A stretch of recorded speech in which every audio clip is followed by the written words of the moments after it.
He didn't notice when it started. There was no moment he could point to, no decision he remembered making. It just became normal. Most mornings looked the same. He woke up, checked a few things, moved through the day the way he always had. Nothing felt urgent. Nothing felt broken. If someone asked how his life was going, he knew exactly what to say. Busy? Fine. Still figuring things out.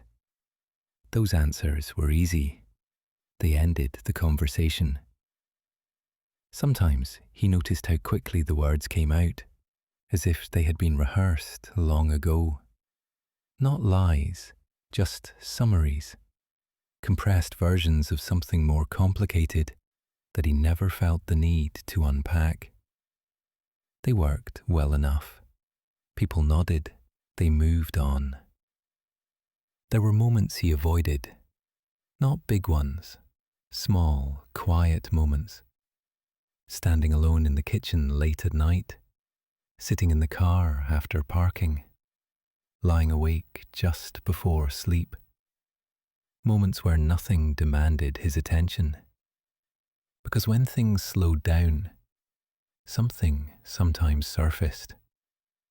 A thought, not dramatic, not emotional, just a pause, and a feeling that there was something he wasn't looking at directly. It wasn't loud. It didn't interrupt him. It didn't insist.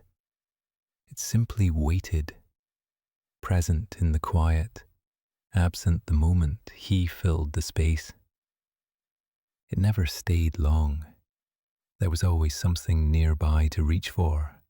A screen, a task, a distraction that felt productive enough to justify itself. And when the moment passed, he felt relief. The kind of relief that doesn't feel like escape. It feels like competence, like handling things. He told himself this was what functioning looked like. Managing time, staying responsive, keeping momentum. If he stayed in motion, nothing could pile up behind him. Over time, he learned the rhythm. Stay occupied, stay slightly ahead of the quiet. As long as he kept moving, the questions didn't catch up. And because he was still functioning, still responsible, still dependable, nothing felt wrong. From the outside, his life looked stable. From the inside, it felt neutral. Not empty, not heavy, just flat. Like a room with the lights on, but no windows open.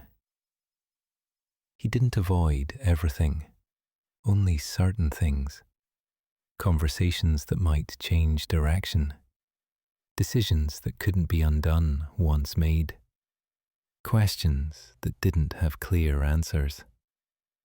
He told himself he was being patient, that he was waiting for the right time. Waiting felt reasonable. Waiting felt safe. It even felt responsible.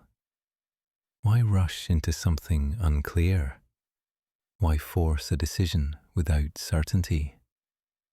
There was always more information to gather. More context to consider, more time to wait. Years moved this way, not fast, not slow, just steadily. Days that blended together, weeks that felt similar. Nothing collapsed, and because nothing collapsed, there was no reason to stop. Stability became its own evidence. If things were still standing, they must be fine. If no alarms were going off, there was nothing to respond to. Sometimes he noticed a strange thing. Ideas he used to think about stopped appearing. Not because he rejected them, they just faded. Paths he once imagined felt distant now.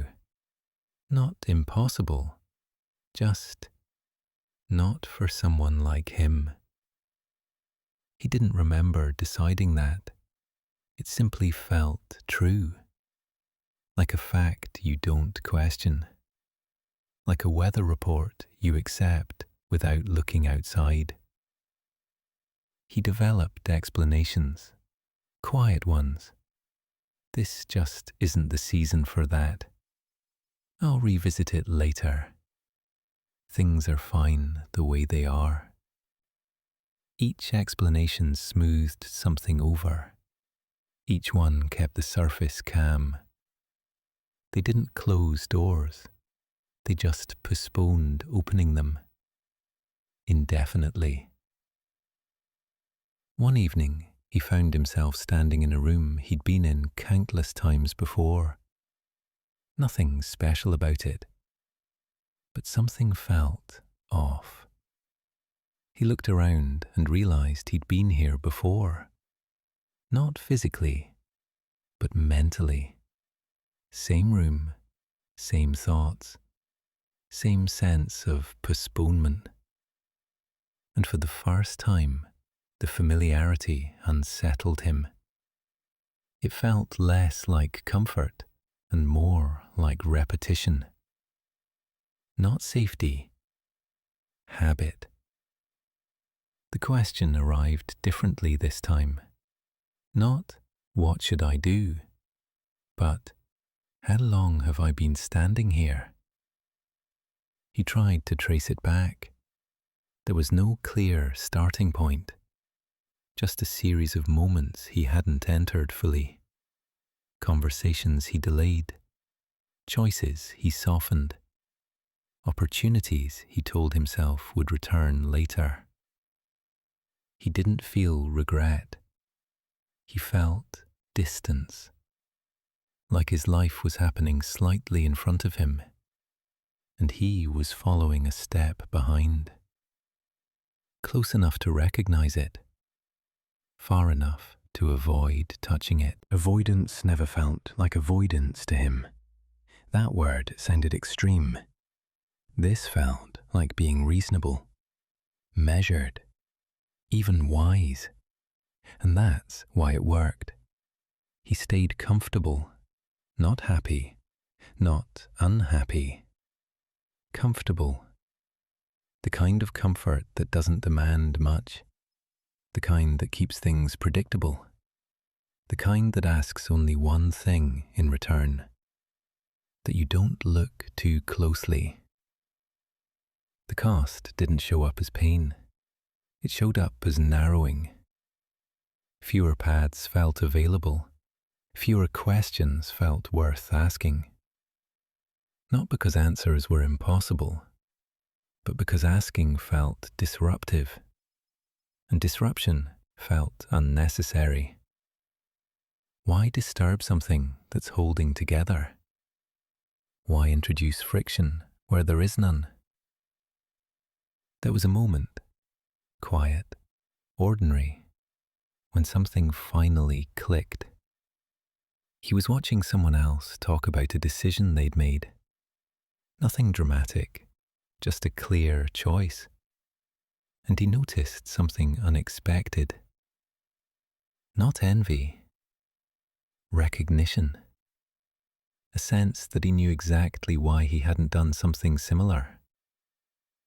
Not fear, not failure. Avoidance. Not the dramatic kind, the gentle kind.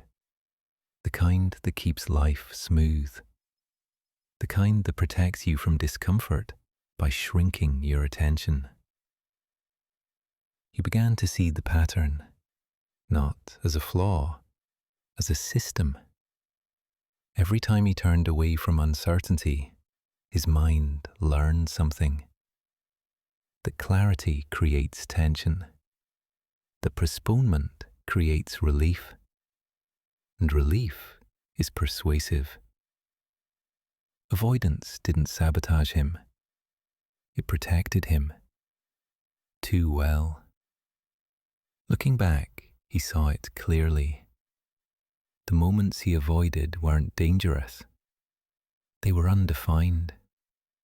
They required him to choose a direction without guarantees, and his mind had learned to treat that as a threat. The realization didn't change anything immediately. It didn't give him answers. But it did something else. It made the pattern visible. And visibility changed the relationship. He noticed the moments now, the subtle urge to look away, the reflex to stay busy, the familiar relief that followed. Once seen, it felt different. Not wrong, but noticeable. Avoidance thrives when it's invisible. It weakens when it's observed. Not confronted, not fought, simply seen. This wasn't about fixing his life, or making dramatic changes, or forcing clarity. It was about noticing what he avoided and understanding why. Because the most dangerous thing about avoiding your life isn't that something bad will happen. It's that nothing will. And years will pass quietly while you remain just slightly outside the life you're living. Once he saw the pattern, he couldn't unsee it. And that didn't solve anything, but it changed where he stood. For the first time in a long time, he wasn't rushing past the quiet. He stayed there, just long enough to notice what it was asking.